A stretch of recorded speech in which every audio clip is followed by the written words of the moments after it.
If you like our video, click the button to subscribe to our channel and get easy access to new content. To see our full suite of ad-free video courses, instruction manuals, and quick reference guides, visit us at www.teachucomp.com.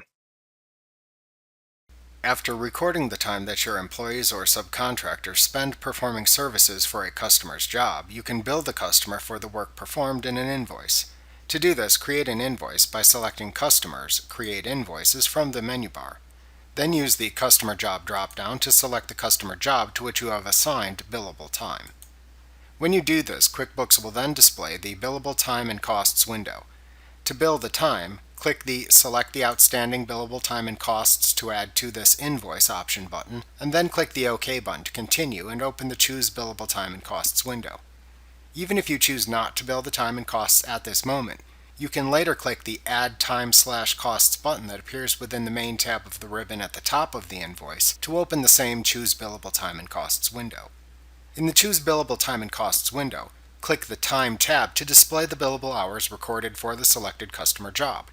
Select the hours to bill to the customer by clicking the leftmost column next to each line item to mark it with a check mark.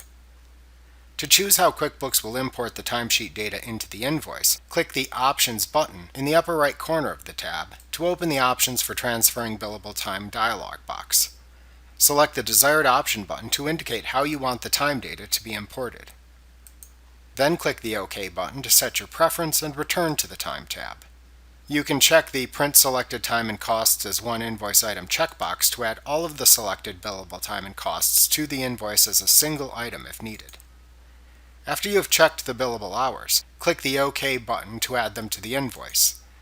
Then complete the invoice as you normally would, and save the invoice by clicking either the Save and Close or Save and New button within the Create Invoices window when you are finished.